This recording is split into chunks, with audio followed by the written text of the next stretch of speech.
بسم اللہ الرحمن الرحیم۔ السلام علیکم ورحمۃ اللہ وبرکاتہ۔ وعلیکم السلام بھی کہو بھائی۔ الحمدللہ نحمده ونستعینه ونستغفره ونؤمن به ونتوکل علیہ ونعوذ باللہ من شرور انفسنا ومن سیئات اعمالنا من يهده الله فلا مضل له ومن يضلله فلا هادي له ونشهد ان لا اله الا الله وحده لا شريك له ونشهد ان سيدنا ومولانا محمدا عبده ورسوله صلی اللہ علیہ وعلا آلہ واصحابہ وبارک وسلم تسلیما کثیرا کثیرا۔ اما بعد، قابل احترام بھائیوں، دوستوں، بزرگوں، مائیں، بہنیں، بیٹیاں، بہوئیں، بچیاں، بچے جو بھی ہمارا سبق سن رہے ہیں، سلسلہ وار مضمون حضرت محمد صلی اللہ علیہ وسلم کی سیرت کا۔ آپ صلی اللہ علیہ وسلم کی عمر اب 12 سال کی ہوئی ہے، اور اب یہ قافلہ مکہ مکرمہ سے روانہ ہو رہا ہے شام کی طرف۔ کم و بیش 3-3.5 ہزار کلومیٹر کا یہ سفر ہے، اور راستے میں مدینہ منورہ سے گزرتے ہوئے اور ساری پہاڑیوں سے گزرتے ہوئے، خیبر سے گزرتے ہوئے، مدائن صالح سے گزرتے ہوئے، تبوک سے گزرتے ہوئے، جارڈن سے گزرتے ہوئے یہ قافلہ جو ہے شام پہنچے گا۔ اور شام جو ہے یہ بھی روم کا ایک حصہ تھا، رومن امپائر جسے کہتے ہیں۔ اب میں ایک مختصر وضاحت کر لوں کہ مکہ مکرمہ سے حضرت محمد صلی اللہ علیہ وسلم کا یہ سفر جو شام کا ہوا، جب آپ کی عمر 12 سال کی تھی، آپ صلی اللہ علیہ وسلم نے پھر بھی کچھ یعنی شام کا سفر کیا ہے، یعنی 24-25 سال کی عمر میں بھی کیا ہے، وہ تفصیل آئے گی انشاءاللہ بعد میں، لیکن یہ آپ کا لمبا پہلا سفر ہے اور 12 سال کی عمر میں ہے، اور چچاؤں کے ساتھ بغرض تجارت ہے، یہ سمجھ لیجئے۔ تو راستے میں بہت بہت بہت بہت یہ 6-4 مرتبہ 7 مرتبہ کہہ رہا ہوں قصے ہوئے، کیونکہ ہونے والے نبی ہیں اور آئندہ چل کے یہ اللہ کے نبی بنیں گے۔ اب سارے قصوں کے میں تفصیل کیا بیان کروں؟ میں نے سوچا کہ یہ قصوں کی تفصیل بیان کروں گا تو ایک سال میں بھی پورا نہیں ہوگا، اس لیے ساری تفسیر میں چھوڑ دیتا ہوں، صرف یہودیوں کی کچھ باتیں بتا دیتا ہوں۔ حضور صلی اللہ علیہ وسلم اور پھر سیدھا شام حضور کو پہنچا دیتا ہوں، اور وہ شام میں کیا ہوا وہ قصہ بیان کر دیتا ہوں۔ حضور اکرم صلی اللہ علیہ وسلم قافلے کے ساتھ جب روانہ ہوئے تو ہر آدمی حضور صلی اللہ علیہ وسلم کا احترام کرتا تھا۔ سفر میں جیسے کام کاج ہوتے ہیں، پانی لانا ہوتا ہے، اونٹوں کو چرانا بھی ہوتا ہے، بکریوں کے لیے گھاس بھی لانی ہوتی ہے، کبھی کوئی لکڑیاں بھی کاٹ کے لانی ہوتی ہے، کچھ نہ کچھ کام سفر میں ہوتے ہیں۔ تو آپ صلی اللہ علیہ وسلم خود جو ہے دوڑ کر بھاگ کر سفر میں کام کرتے تھے، یعنی یہ نہیں کہ تم کرو، لیکن وہ سمجھ جاتے تھے کہ بھائی چچا کو یہ ضرورت ہے فلاں، لیکن چچا بھی ساتھ تھے، آپ کے ابو سفیان بھی ساتھ تھے، اور جو دوسرے چچا ہے وہ بھی ساتھ تھے، ابو طالب بھی ساتھ تھے، یہ سارا کا سارا قافلہ تھا، اور قبیلے بنی مخزوم بھی تھے، حضرت عمر کا خاندان بھی تھا، صدیق اکبر کا خاندان بھی تھا، اور خالد بن ولید کا خاندان بھی تھا، اس لیے سارے کے سارے بغل سے تجارت جاتے تھے، اور تجارت کے لیے جب جاتے تھے تو ایک آدمی نہیں جاتا تھا، کئی لوگ جاتے تھے، اور کئی لوگ جا کر وہاں جا کر کپڑا لیتے تھے، وہاں جا کر زیتون لیتے تھے، زیتون کا تیل، زیتون کہ اس کی پیداواری وہاں ہے۔ بارکنا حولہ لنریہ من آیاتنا، بابرکت جگہ ہے شام، اسی لیے حضور صلی اللہ علیہ وسلم نے شام کے لیے دعا مانگی، اور شام کا نام لیا حضور صلی اللہ علیہ وسلم نے، چونکہ حضور صلی اللہ علیہ وسلم کو شام کے سفر کا علم تھا، بچپن سے سفر کیا تھا حضور نے، تو بیچ میں جتنے قصے ہوئے 25-30 قصے ہوئے مختصر ہر جگہ پر، وہ سارے میں چھوڑ رہا ہوں۔ ایک قصہ بیان کرتا ہوں کہ ایک درخت تھا، دور سے یہود جو ہے وہ اسے دیکھا کرتے تھے دور سے۔ اچھا، بیچ میں یہودیوں کی بستیاں بہت پڑتی تھی، مدینہ منورہ یہودیوں سے بھرا ہوا، خیبر یہودیوں سے بھرا ہوا، تبوک بھی یہودیوں سے بھرا ہوا، یا عمان بھی یہودیوں سے بھرا ہوا، بیت المقدس قریب ہے وہاں سے۔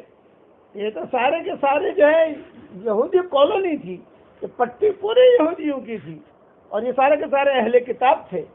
تو ایک درخت تھا بیچ میں، تو دور دور سے، اچھا، یہودیوں کو چھوٹے چھوٹے گاؤں آتے تھے، کسی میں 100 فیملیاں ہیں، کسی میں 50 فیملیاں ہیں، کسی میں 25 فیملیاں ہیں۔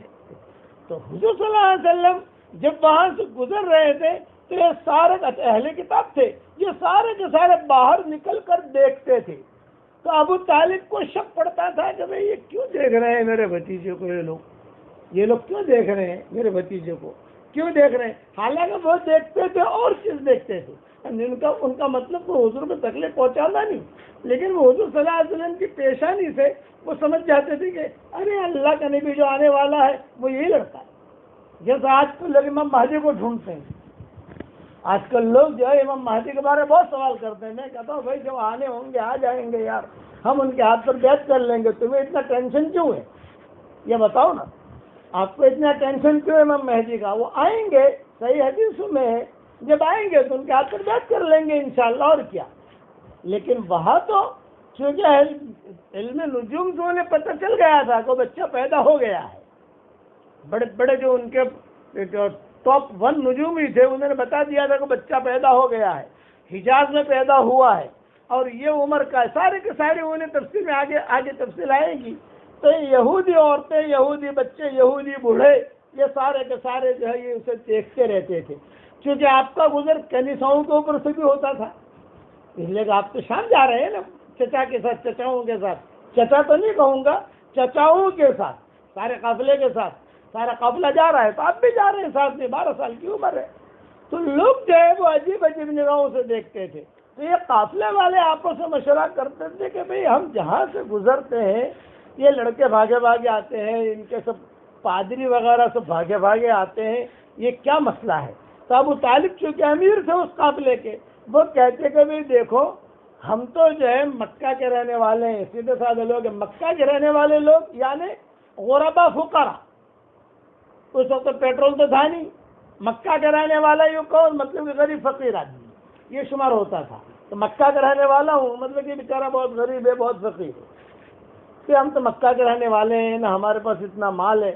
بھائی یہ تو سب بڑے بڑے لوگ ہیں جو ہیں وہ، اس لیے ان کی باتوں میں ان سے کیا ہم باتیں کریں، لیکن وہ آ کر حضور کو دیکھ کے چلے جاتے تھے۔ ایک درخت تھا، اس درخت کے نیچے حضور اکرم صلی اللہ علیہ وسلم نے پڑاؤ ڈالا۔ 2 مرتبہ حضور کا چونکہ سفر ہوا ہے شام کا، ایک یہ سفر ہوا ہے اور ایک حضرت خدیجہ کی شادی سے پہلے ہوا ہے۔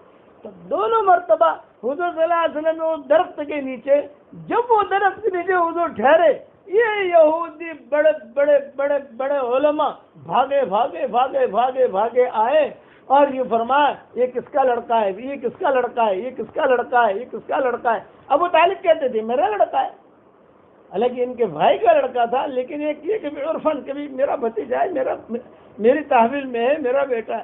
یہود کہتے تھے کہ ابھی ہماری کتابوں میں یہ لکھا ہوا ہے اس درخت کے نیچے عیسیٰ ابن مریم کے بعد جو بھی ٹھہرے گا وہ آخری نبی ہوگا، یہ ہماری کتابوں میں لکھا ہے۔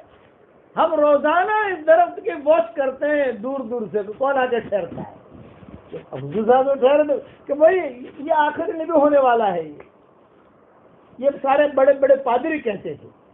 ہوتے ہوتے اب میں مدینہ کا قصہ، ان کے والد کا قصہ، نابغہ کا قصہ، بنو نجار کا قصہ، بنو نجار میں گئے، کتنے دن ٹھہرے، کیا ہوا، چونکہ خاندان تو وہی تھا نا، سلمہ تو وہی کی تھی، عبد المطلب بھی وہی پیدا ہوئے ہیں، ننیال تو وہ ہے۔ وہ سارا قصہ جو ہے میں چھوڑ رہا ہوں اور سیدھا حضور صلی اللہ علیہ وسلم کو شام پہنچا رہا ہوں۔ شام پہنچے حضور اکرم صلی اللہ علیہ وسلم۔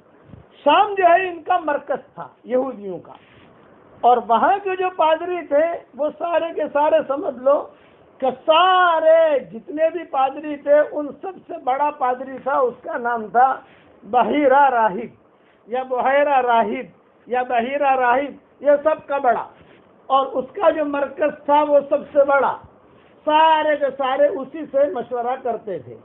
وہ پادری کی عادت یہ تھی کہ زمین پر اترتا نہیں تھا، وہ اپنا ایک سماع ہوتا تھا مینارہ، اس مینارے کے اوپر ہی وہ رہتا تھا، وہیں پر آب خوری کرتا تھا، وہیں کھاتا تھا، وہیں پیتا تھا، وہیں سوتا تھا، وہیں پیشاب پاخانہ، وہی سب کچھ، اور وہ دیکھتا رہتا تھا بیٹھا ہوا کہ کیا ہو رہا ہے، کیا ہونے والا ہے، ایسا چکر لگاتا رہتا تھا۔ لیکن اس زمانے کی ترتیب یہ تھی کہ اگر پادری مینارے سے زمین پر آ گیا، نیچے اتر آیا، تو سمجھ لو کہ کوئی بہت بڑا حادثہ ہونے والا ہے یا کوئی بہت بڑا معاملہ ہونے والا ہے۔ یہ اس زمانے میں ان کی تھیوری تھی کہ بڑے بڑے جو پادری ہوتے تھے وہ اپنے مرکزوں میں اوپر ہی رہتے تھے، وہ نیچے نہیں اترتے تھے۔ وہ حضور اکرم صلی اللہ علیہ وسلم اس قافلے کے ساتھ شام پہنچے کہ پادری نے دیکھا بیٹھے ہوئے کہ قافلہ داخل ہو رہا ہے، اوہو اچھا یہ قافلہ، اور پھر اس نے دیکھا کہ اس قافلے میں ایک لڑکا بھی ہے، پھر اس نے دیکھا کہ یہ لڑکا جہاں جاتا ہے بادل اسی کے ساتھ ساتھ چلتے ہیں، یہ سارا پادری نے دیکھا۔ اور یہ قافلہ مکہ والوں کا کوئی بھاؤ نہیں پوچھتا تھا، ہر سال تجارت کے لیے جاتے تھے، کوئی ان کو بلاتا بھی نہیں تھا، کوئی پوچھتا بھی نہیں تھا کہاں سے آئے ہو تم۔ لیکن یہ قافلہ جو حضور صلی اللہ علیہ وسلم والا، جو حضور صلی اللہ علیہ وسلم ساتھ تھے، 12 سال کی عمر تھی، یہ جب داخل ہوا تو وہ جو پادری تھا بحیرہ راہب، وہ نیچے اترا اور نیچے اتر کر اپنا تخت منگوایا اور تخت پر بیٹھا، اور یہ قافلہ چونکہ گزرنا تھا اس کے کنیسے کے قریب سے گزرنا تھا، تو سارے کے سارے یہ ابو طالب وغیرہ، ابو سفیان، دوسرے بھی جو لوگ تھے وہ کہنے لگے کہ آج بحیرہ راہب نیچے اترا ہے بھائی۔ جب وہ نیچے اترا تو اس کے ساتھ ساتھ پورے شام والے وہ آ گئے، حضرت نیچے آئے ہیں آج اس زمانے کا حضرت جی وہی تھا کہ بھئی حضرت جی نیچے آئے ہیں، کچھ معاملہ ہے، کچھ ہونے والا ہے۔ یہاں تک کہ یہ قافلہ بھی پہنچا۔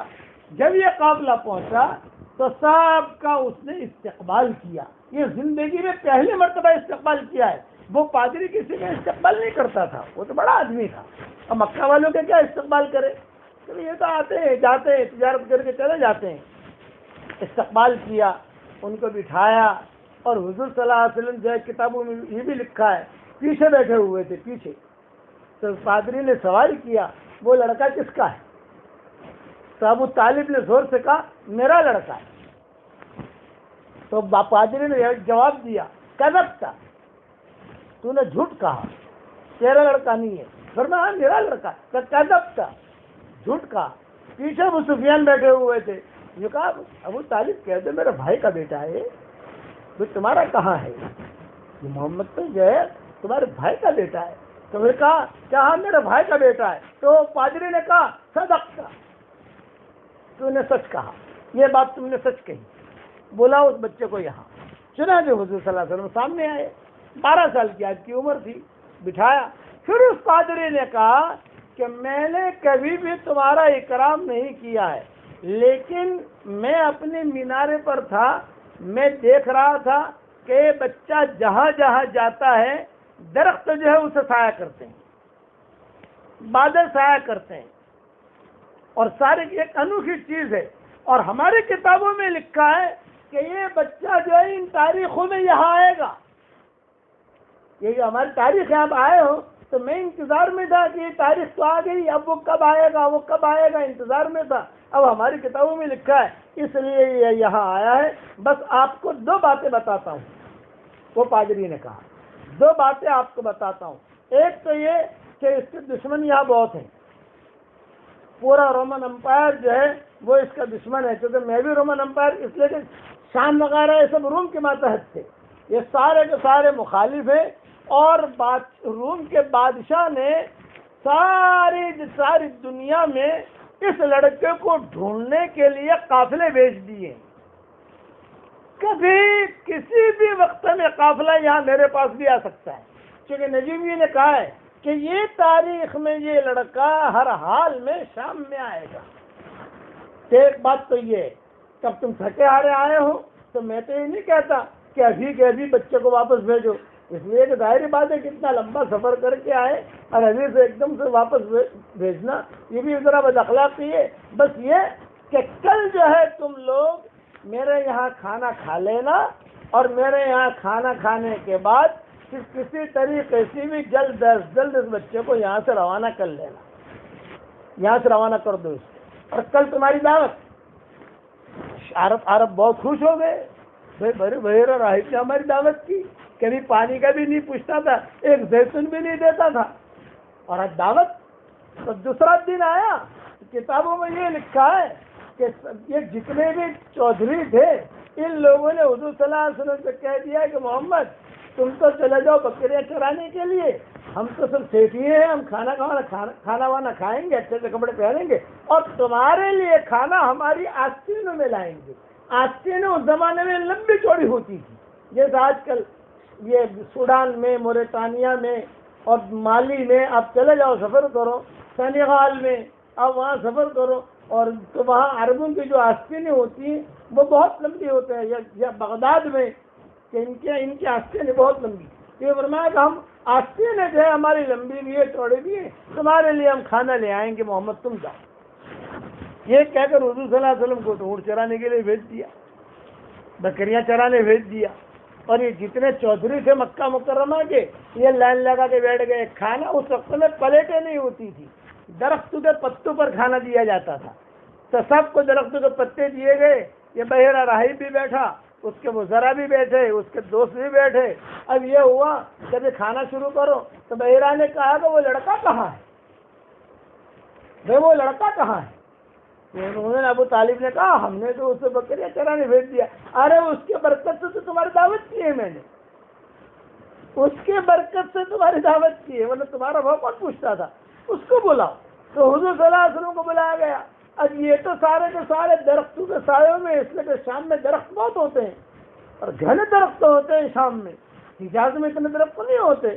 آپ شام جاؤ تو آپ کو کھجوروں کے درختوں کی لائن ملے گی، کہیں سایہ نہیں ملے گا. اتنا ہرا بھرا ملک ہے شام. میرے سے جو سفر ہوئے ہیں میں تو وہاں کافی چلا پھرا ہوں، اس لیے مجھے معلوم ہے بہت ہرا بھرا ملک.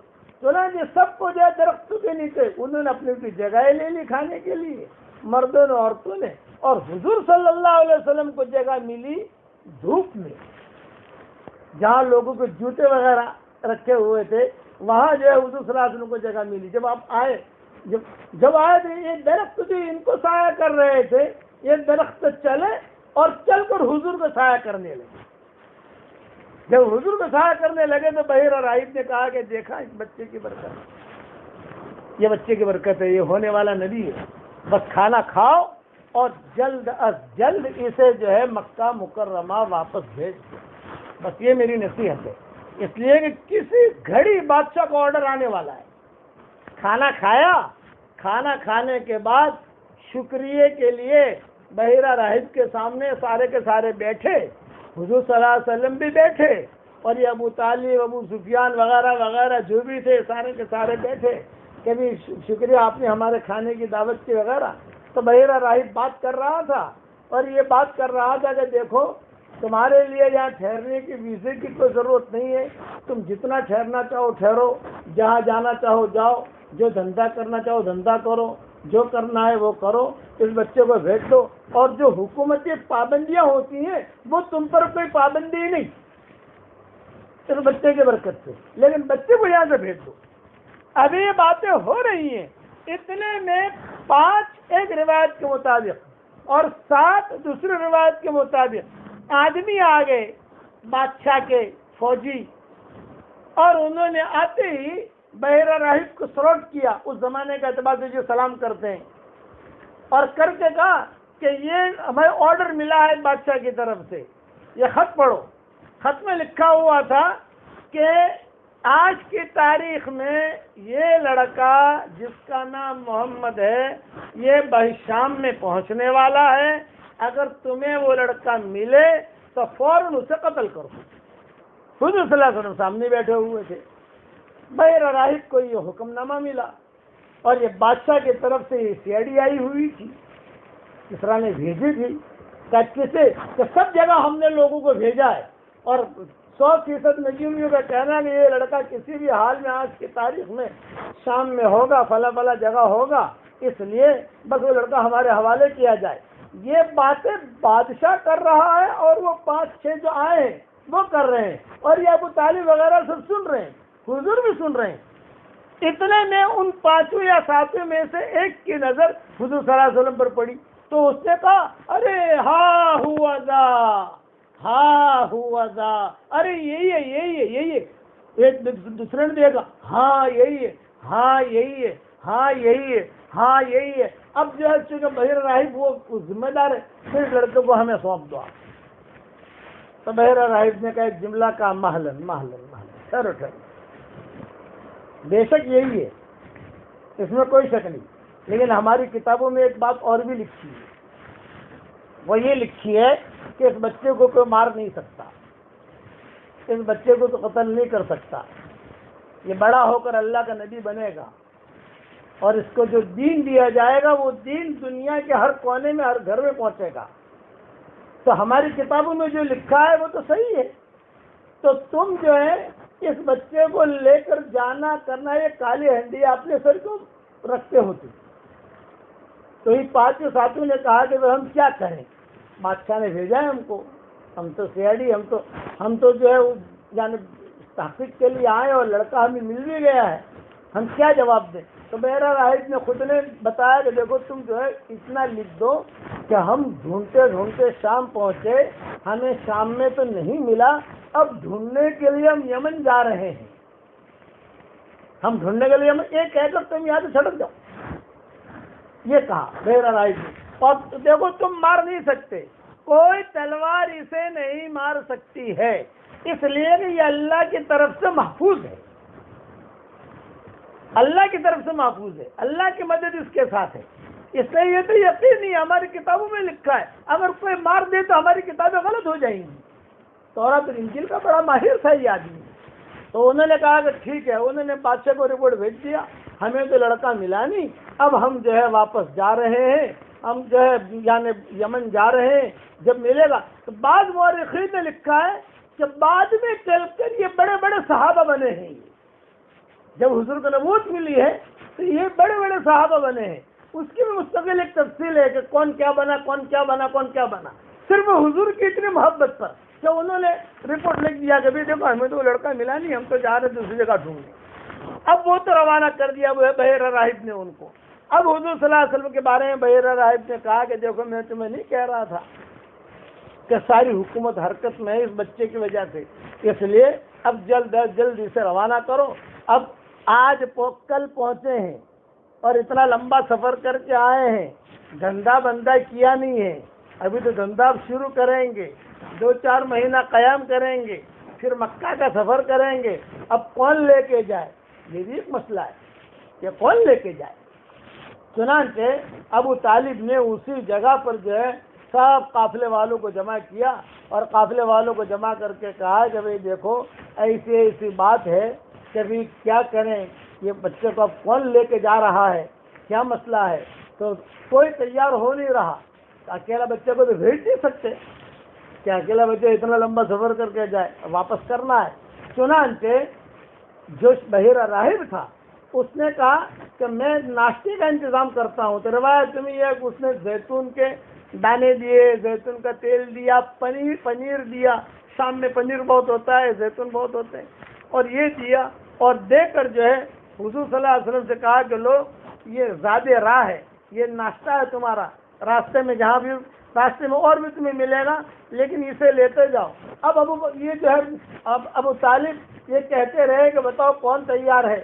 تو بعض تاریخی روایتوں میں لکھا ہے کہ 2 آدمی کھڑے ہوئے کہ ہم لے جاتے ہیں, ایک حضرت ابوبکر اور ایک حضرت بلال. یہ تاریخ روایتوں میں لکھا ہے.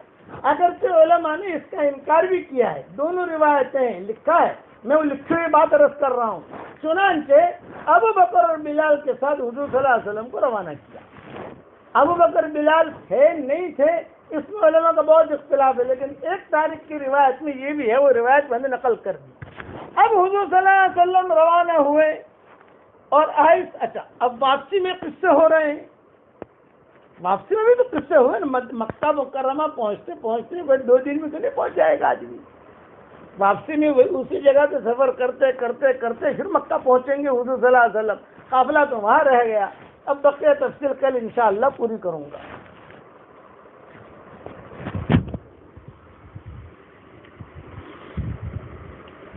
ہمارے سامنے روزانہ کچھ مسائل آ رہے ہیں.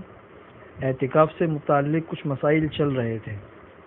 کل میں نے اس بات کو بتایا تھا کہ اعتکاف کن کن چیزوں سے ٹوٹتا ہے اور کتنی ضرورتیں ہیں جن ضرورتوں کی وجہ سے اعتکاف سے باہر نکلنا جائز ہے.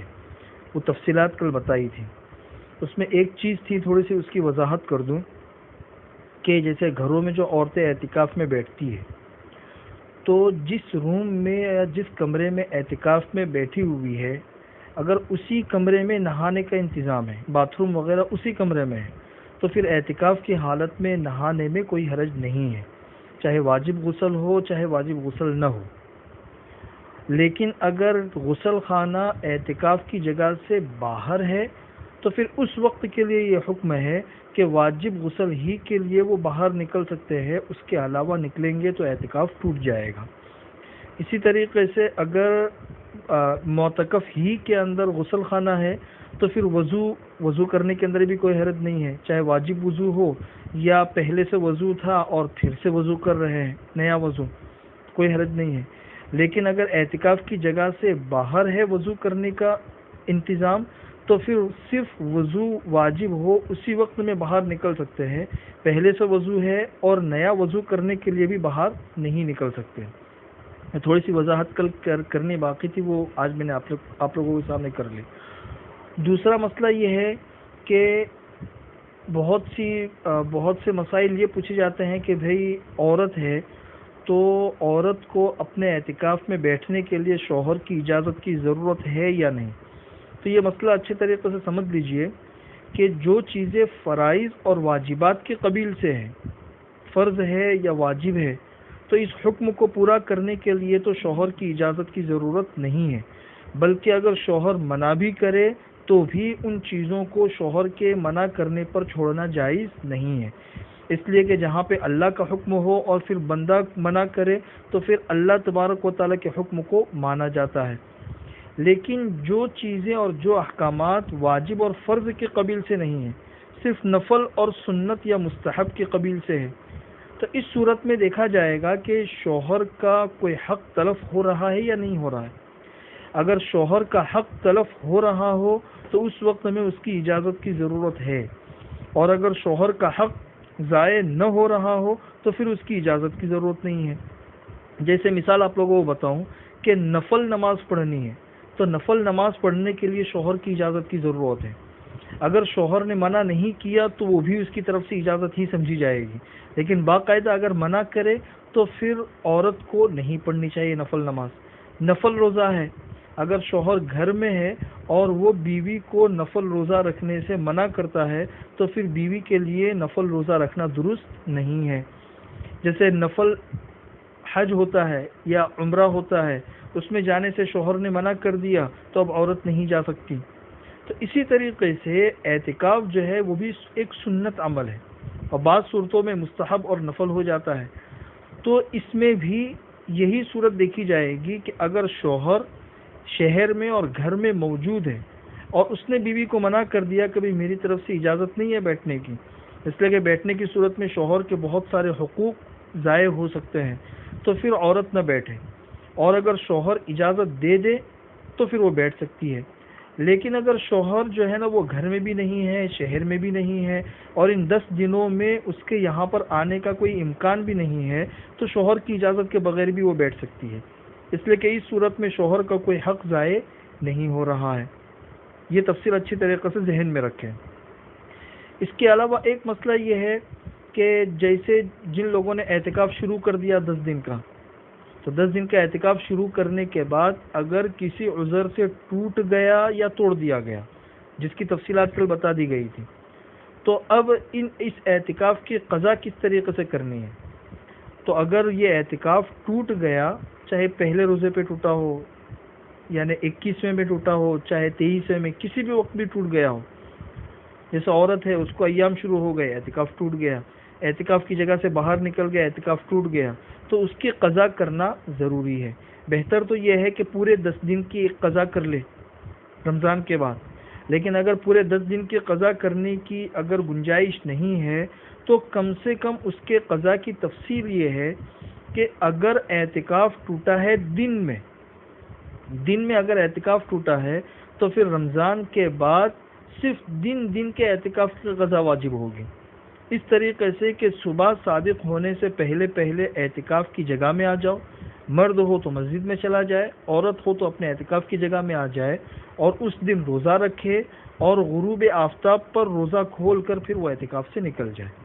اگر دن میں ٹوٹا ہے تو اعتکاف صرف دن کا واجب ہوگا روزے کے ساتھ میں، اور اگر اعتکاف ٹوٹا ہے رات میں، غروب سے لے کر صبح صادق کے درمیان کے کسی حصے میں، تو پھر رمضان کے بعد اس اعتکاف کی قضا کریں گے ایک دن پورا، اس طریقے سے کہ جس دن اعتکاف کرنا ہے اس دن غروب آفتاب سے پہلے اپنے اعتکاف کی جگہ میں آ جائے، اور پھر دوسرے دن روزہ رکھے، اور دوسرے دن غروب کے بعد پھر اپنے اعتکاف کی جگہ سے نکلے، تو یہ پورا ایک دن کا اعتکاف اس طریقے سے کرنا ضروری ہوگا۔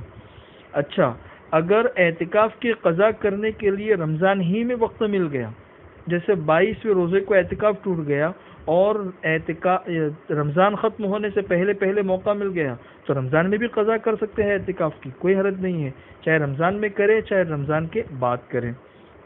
آخری مسئلہ یہ ہے کہ بہت سی مرتبہ بہت سی عورتیں جو ہے وہ ایسے جو دن ہوتے ہیں، مبارک دن ہوتے ہیں، تو اس وقت میں ایام روکنے والی گولیاں کھا لیتے ہیں تاکہ اس کی وجہ سے ایام رک جائے اور ان عبادتوں کی فضیلت حاصل ہو جائے، عبادت کرنے کا موقع مل جائے۔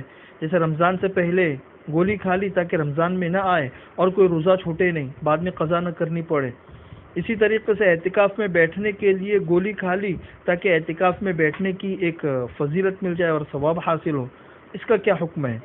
تو اس سلسلے میں سب سے پہلی بات تو یہ سمجھ لیجئے کہ شریعت کو یہ چیز پتہ تھی کہ عورتوں کو یہ معذوری ہے، اور شریعت نے اس معذوری کو سامنے رکھتے ہوئے یہ حکم نہیں دیا ہے کہ گولیاں کھا کے آپ لوگ اپنے عذر کو ختم کرو اور اس عبادت کو ادا کرو۔ شریعت یہ حکم بھی دے سکتی تھی، اس کے سامنے یہ آپشن تھا، لیکن اس کے باوجود شریعت نے اس کا بدل بتا دیا، بے روزہ اس معذوری کی وجہ سے نہیں رکھ سکتے، چلو بعد میں قضا کر لینا۔ اگر اعتکاف میں اس کی وجہ سے تم نہیں بیٹھ پاتے ہو تو تمہاری نیت کی وجہ سے تم کو ثواب مل جائے گا۔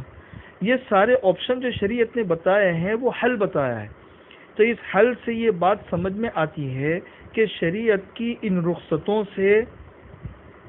رخصتوں کو نظر انداز کرنا اور خواہ اپنے اوپر تکلف کرنا اور تکلف کر کے گولیاں وغیرہ کھا کے ان عبادتوں کو انجام دینے کے لیے ایسے کام کرنا، یہ ایک طرح کا غلو ہے۔ اور حدیث کے اندر وضاحت کے ساتھ حکم ہے کہ حضور اکرم صلی اللہ علیہ وسلم نے ارشاد فرمایا، یا ایھا الناس ایاکم والغلو فی الدین، دین میں غلو کرنے سے بچو، فانما اہلک من کان قبلکم الغلو فی الدین، تم سے پہلے لوگوں کو غلو نے ہی ختم کیا ہے، غلو فی الدین میں۔ اسی لیے حضرت تھانوی رحمۃ اللہ نے ایک جگہ پہ لکھا ہے کہ شریعت نے جو رخصتیں اور جو اجازتیں دی ہے، ان رخصتوں پر عمل کرنا اور اس سے فائدہ اٹھانا یہ بھی عبدیت کا ایک تقاضا ہے، یعنی شریعت کا ایک تقاضا یہ بھی ہے کہ شریعت نے جو رخصتیں دی ہے اس سے فائدہ اٹھاؤ، خواہ مخواہ کے تکلفات اختیار نہیں کرنے چاہیے۔ اس لیے جس کی نیت تھی اور کوئی عذر پیش آ گیا تو خواہ گولی کھا کے اس عذر کو ختم نہیں کرنا چاہیے۔ اس کا بدل موجود ہے کہ آپ کی نیت ہے تو آپ کی نیت کے اوپر اللہ تبارک و تعالی انشاءاللہ اس کا اجر اور ثواب ضرور دیں گے۔ اور دوسری بات یہ ہے کہ اس طریقے سے گولیاں کھانا یہ انسان کی صحت کے لیے مضر ہوتا ہے، اس سے کافی نقصانات ہوتے ہیں، اور شریعت کا ایک حکم یہ بھی ہے کہ بھی اپنی صحت کی بھی حفاظت کرو۔ لیکن اس کے باوجود اگر کسی نے گولی کھا لی اور اس کے ایام رک گئے تو پھر وہ پاک سمجھی جائے گی، اور پھر وہ اعتکاف میں بھی بیٹھ سکتی ہے، روزے وغیرہ کے جتنے احکامات ہیں وہ پورے کر سکتی ہے، وہ مسلسل پاک ہی سمجھی جائے گی۔ اللہ تعالی ہمیں عمل کرنے کی توفیق نصیب فرمائے۔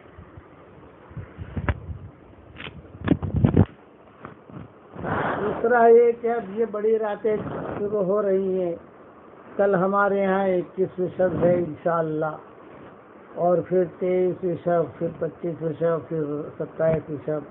اب یہ رمضان المبارک کا مہینہ چلا، رحمت کا اشراق تو رخصت ہو گیا، مغفرت کا اشراق بھی رخصت ہو گیا۔ اس میں اس بات کا بھی خیال رکھیں کہ جو ہمارے مرحومین ہیں جو دنیا سے رخصت ہو گئے، ان کے لیے بھی کچھ نہ کچھ ثواب ہدیہ بھیجنے کی کوشش کریں۔ 3 مرتبہ سورہ اخلاص پڑھ لیجئے، پھر اس کے بعد میں مختصر دعا کرا دیتا ہوں، اور اس کا ثواب سارے مرحومین جو اسلام کے حالت میں دنیا سے رخصت ہوئے ان کو ثواب پہنچا دیجیے۔ 3 مرتبہ سورہ اخلاص پڑھ لیجیے۔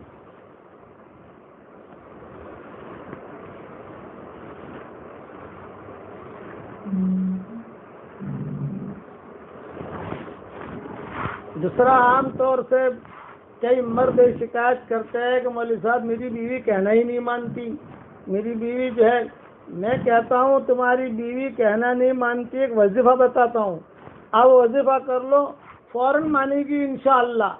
ہر مہینے میں کچھ نہ کچھ ہدیہ دے دو اس کو، فوراً مانے گی انشاءاللہ، کر کے دیکھو آپ۔ اللہم صلی علی محمد وعلی آل محمد کما صلیت علی ابراہیم وعلی آل ابراہیم انک حمید مجید۔ اللہم لک الحمد کما انت اہلہ، فصل وسلم علی سیدنا محمد کما انت اہلہ، فافعل بنا ما انت اہلہ، فإنک اہل التقوی واہل المغفرہ۔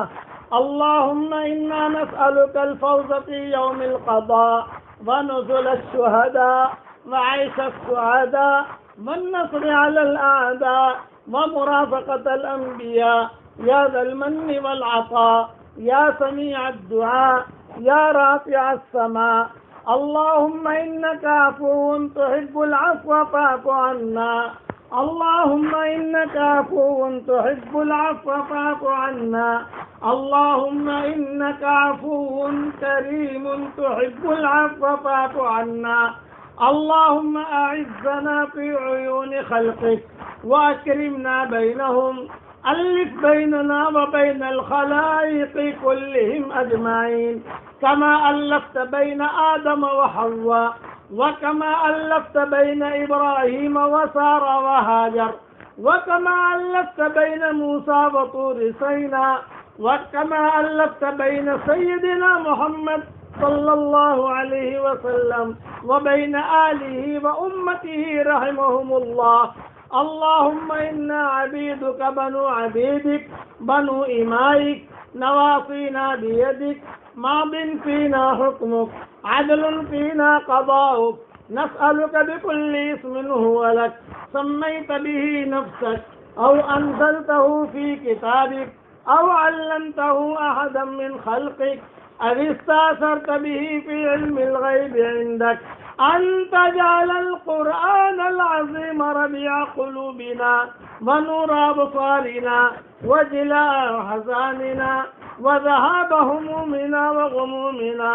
قل هو الله أحد، بفضلها يا ربنا لا تكلنا إلى أحد ولا تحوجنا إلى أحد، واغننا يا ربنا عن كل أحد، يا من إليه المستند وعليه المعتمد، عاليا على العلا فوق العلا، فرد صمد منزه في ملكه ليس له شريك ولا ولد، ورزقه ميسر يجري على طول المدد، یا سیدنا خذ بیدنا من الضلال الى الرشد ونجنا من كل ضيق ونكد یا الہ الفضل بحق اللہ الصمد لم يلد ولم يولد ولم يكن له كفوا احد یا ذا الجلال والاکرام۔ اے اللہ ہمارے گناہوں کو معاف فرما، اے اللہ ہماری خطاؤں سے درگزر فرما، اے اللہ یہ مبارک چمن ہم سے رخصت ہو رہا ہے، رحمت کا عشرہ رخصت ہو گیا، مغفرت کا عشرہ بھی رخصت ہو رہا ہے، اے اللہ اس کے آنے کو بھی قبول فرما، اس کے جانے کو بھی قبول فرما، اور جتنی گھڑیاں رہ گئی ہیں اے اللہ اس کی قدر کرنے کی ہمیں توفیق عطا فرما۔ اے اللہ جتنے مسلمان اسلام کی حالت میں دنیا سے رخصت ہو گئے ہوں اے اللہ ان کے قبروں کو نور سے منور فرما، ان کے درجات کو بلند فرما، کروٹوں انہیں آرام نصیب فرما، ان کی ہڈی ہڈی کو جنت نصیب فرما۔ اے اللہ جن کے ماں باپ دنیا سے رخصت ہو گئے ہوں اے اللہ ان کی قبروں کو نور سے منور فرما، اور جو زندہ ہوں ان کی قدر کرنے کی توفیق عطا فرما۔ اے اللہ ہمارے دادا دادی کی قبر کو نور سے منور فرما، نانا نانی کی قبر کو نور سے منور فرما، چچا چچی کی قبروں کو نور سے منور فرما، اور جتنے بھی ہمارے رشتہ دار چھوٹے بڑے اور ہمارے محسنین، ہمارے اساتذہ، علماء حق، ان سب جو دنیا سے رخصت ہو چکے ہیں، اور جو بھی مسلمان مرد یا عورت اسلام کی حالت میں دنیا سے رخصت ہوا ہو ان سب کی قبروں کو تو نور سے منور فرما، ہمارے بھائی بہنوں کو قبول فرما، ہماری بیوی بچوں کو قبول فرما، ہمارے بیٹے بیٹیوں کو قبول فرما، پوتے پوتیوں کو قبول فرما، نواز نواسی کو قبول فرما، داماد بہوؤں کو قبول فرما، اور ہم سے محبت کرنے والوں کو قبول فرما۔ اے اللہ جو مانگا وہ عطا فرما، مانگنے سے رہ گیا وہ عطا فرما۔ اے اللہ فضل کرے تو چھٹیاں، اور اگر عدل کرے تو لٹیاں، ہمارے ساتھ تو فضل کا معاملہ فرما دے، ہمارے ساتھ عدل اور انصاف کا معاملہ نہ فرما۔ اگر عدل اور انصاف کا معاملہ آپ نے کیا تو اللہ ہم تباہ اور برباد ہو جائیں گے، ہم کسی امتحان کے لائق نہیں ہیں، ہم آزمائش کے لائق نہیں ہیں۔ امتحان تو قوی ایمان والوں کا لیا جاتا ہے، ہمارے ایمان کمزور ہیں۔ اے اللہ دونوں جہاں کی سرخروئی کا ہمارے لیے فیصلہ فرما، دونوں جہاں کی ذلت و رسوائی سے پوری پوری حفاظت فرما۔ اے اللہ جس نے بھی ہم سے دعاؤں کے لیے کہا ہو، دعاؤں کے لیے خطوط میں لکھا ہو، جن کا ہم پر کسی قسم کا حق اور احسان ہو، یا جو ہمیں اپنی دعاؤں میں یاد کرتے رہتے ہوں، یا مائیں بہنیں یاد کرتی رہتی ہوں، یا دعاؤں کے لیے کہنا چاہتے تھے مگر کہہ نہیں پائے ہوں، آفت کے ساتھ ان کی اور ہماری جائز مرادوں کو پوری فرما۔ جو بھی آمین کہہ رہا ہو، جس حال میں دنیا کے کسی کونے میں آمین کہہ رہا ہو، اس کے دل کی دھڑکن کو تو جانتا ہے، اس کے دل کی تمناؤں کو آپ جانتے ہیں، اس کے دل کی پریشانیوں اور اچھائیوں کو آپ جانتے ہیں۔ اے اللہ ان کی ساری پریشانیوں کو دور فرما، جو بیمار ہو انہیں شفائے کاملہ عاجلہ دائمہ مستمر عطا فرما۔ اے اللہ یہ رمضان کا مبارک مہمان تو نے ہمیں دیا تھا، اب یہ مہمان رخصت ہو رہا ہے، حشر کے میدان میں اس مہمان سے پوچھا جائے گا کہ بتاؤ میزبانوں نے تیرا اکرام کیا تھا کہ نہیں کیا تھا۔ اے اللہ حشر کے میدان میں یہ رمضان کا مہینہ ہماری موافقت میں گواہی دے رہا ہو، مخالفت میں گواہی نہ دے رہا ہو، تو اس کی غیب سے صورت شکلیں پیدا فرما۔ قرآن اور روزہ یہ ہماری سفارش کر رہے ہو، تو اس کی غیب سے صورت شکلیں پیدا فرما۔ اے اللہ جس کے دل میں یہ جائز مرادیں ہیں عافیت کے ساتھ ان کے جائز مرادوں کو پوری فرما کر اس میں خیر کی شکلیں اور صورتیں پیدا فرما۔ اللہم ارفع عنا کورونا، اللہم ادفع عنا کورونا، اللہم ارفع عنا کورونا، اللہم انا نعوذ بک من کورونا، اللہم ارفع عنا کورونا وبلاءها، اللہم ادفع عنا کورونا۔ اے اللہ اس بیماری سے تو پوری انسانیت کی حفاظت فرما دے، اور اے اللہ حضرت محمد صلی اللہ علیہ وسلم کی سنتوں پر چلنے کی ہمیں توفیق عطا فرما۔ اے اللہ جو مانگا وہ عطا فرما، مانگنے سے رہ گیا وہ عطا فرما، اور اپنے فضل و کرم سے ہماری دعاؤں کو قبول فرما۔ سبحان ربک رب العزت عما یصفون وسلام علی المرسلین والحمد للہ رب العالمین۔